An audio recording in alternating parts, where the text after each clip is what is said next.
outside the box. Unplug from the Matrix. You are now tuned into Urban Force Media.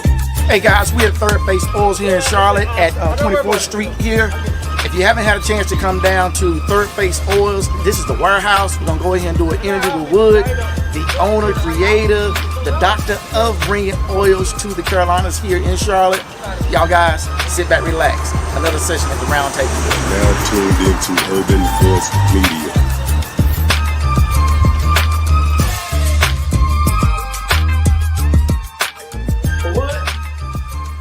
Thank you for giving me that grand tour of this massive warehouse, retail, liquidation. Man, it's big, man. That's all I can say about this spot. It's big, man. It's big. When I called you up, Wood, I asked you, I said, let's do an interview on your spot. And this one you was on ground. You said you ain't ready. Year number 1 went by. I hit you up. I said, Wood, you ready for the interview? Nah, man, it ain't ready. Finally, about a month ago, I seen you up in Lexington. You said, yo, LB, I'm ready. And when I walked into this place, I'm like, man, you are seriously ready. Tell me about 23 years of you being in the oil and scent business. Just been a blessing, bro. That's the best I can really say. You know what I mean? When you come from where I come from, you just got to look at it that way, you know, just the start of that. When you truly come from the street, man, and misdirected, misguided, make mistakes, get off track, you finally find something that's positive, can help people. That's pretty much the best way I can say it. You know, it actually saved my life. The name Third Phase, how did you come up with that name? The short story of it is working street entrepreneurship. That's your 3 phases. 3 phases. Working street entrepreneurship. Yes, sir. Tell me about the first phase. Working, man, my mother, great woman, sacrificed for 3 young men, raising them on her own. Father out the picture, you know how our community is. He made his mistakes, ended up being a dope fiend, got him off track, left her to carry the bag. So she worked for a company. I never forget, I was younger. We talk about it all the time. I looked at a check. A check said for a week's pay, $157.48 for 3 kids. That stayed in my mind. I'm like, for 3 kids? Whew. So I was like, I couldn't work for nobody.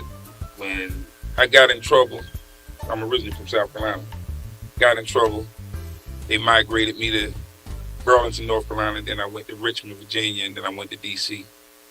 All my family in D.C. pretty much worked for the government, so I got on with the government. I just couldn't feel it, man. I was like, it was a beautiful experience, an opportunity, but I was like, I can't work for nobody. I watched my mother work. I can't do it. I gotta do something. And that's where the street part come in. Now, you know, when you younger teenagers, you dibble and dabble there, but then it went next level that way. You know, you start picking up something. And one of my greatest assets was numbers, math, and all of that. So when you start seeing the right numbers, I mean, it pretty much makes sense. That's just the trick of the street. You know what I mean?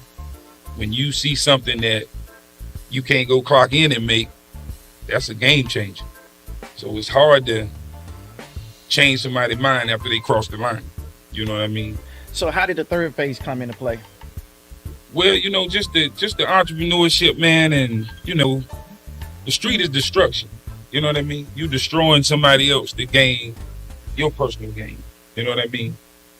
And once you start seeing that and you start understanding it, you know, when I first seen New Jack City, I used to laugh about when the old man told Nino, man, you think you God Almighty or somebody? Yeah. You committing genocide on your own people. Right. But to show you the mindset, I was younger and foolish, so I laughed about it. And then as time went on, experiences and, you know, going through trials and tribulations, losing people, people dying, going to prison, you in beefs, and gunplay, all of that. And you know what? It's ironic you use that movie, New Jack City, because when I came in, I saw workers working. And that was one of the comments I said to you. I said, man, you got it set up like New Jack City in here. And with all honesty, with how far you've grown, the setup, I don't know if it's to your fashion, the way you like it, but when I walk through, I'm astonished as to see what I see. This, ladies and gentlemen, is nothing compared to how large this gentleman's business is. This is nothing that you see. And I mean nothing. When you truly come from the street, man, and misdirected, misguided, make mistakes, get off track, you finally find something that's positive, can help people. That's pretty much the best way I can say it. You know, it actually saved my life.